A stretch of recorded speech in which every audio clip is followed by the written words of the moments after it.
So in the end, what happens to all the stuff we buy anyway? At this rate of consumption, it can't fit into our houses, even though the average house size has doubled in this country since the 1970s. It all goes out in the garbage. And that brings us to disposal.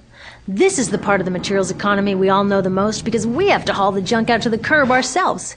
Each of us in the United States makes 4.5 pounds of garbage a day. That's twice what we each made 30 years ago. All of this garbage either gets dumped in a landfill, which is just a big hole in the ground, or if you're really unlucky, first it's burned in an incinerator and then dumped in the landfill. Either way, they both pollute the air, land, water, and don't forget, change the climate. Incineration is really bad. Remember those toxics back in the production stage? Well, burning the garbage releases the toxics up into the air. Even worse, it makes new super toxics, like dioxin. Dioxin is the most toxic man-made substance known to science, and incinerators are the #1 source of dioxin.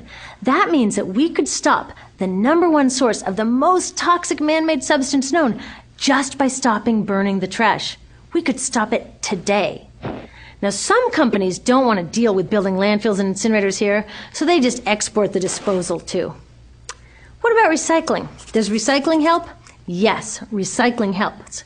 Recycling reduces the garbage at this end, and it reduces the pressure to mine and harvest new stuff at this end. Yes, yes, yes, we should all recycle, but recycling is not enough. Recycling will never be enough for a couple reasons.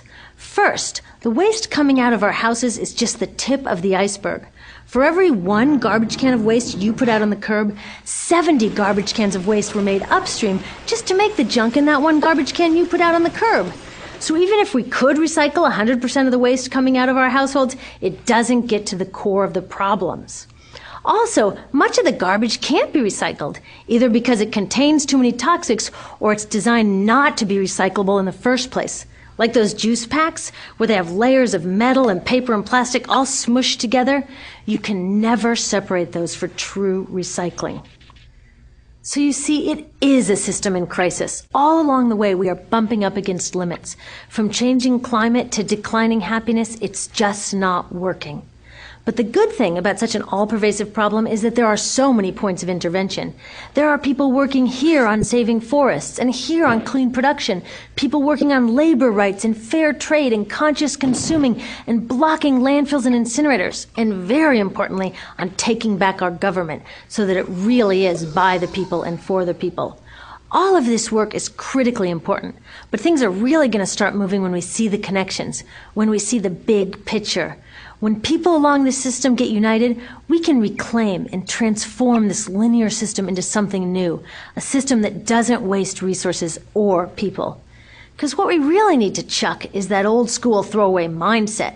There's a new school of thinking on this stuff, and it's based on sustainability and equity, green chemistry, zero waste, closed-loop production, renewable energy, local living economies. It's already happening. Now, some say it's unrealistic, idealistic that it can't happen, but I say the ones who are unrealistic are those that want to continue with the old path. That's dreaming. Remember, that old way didn't just happen. It's not like gravity that we've just got to live with. People created it, and we're people too. So let's create something new.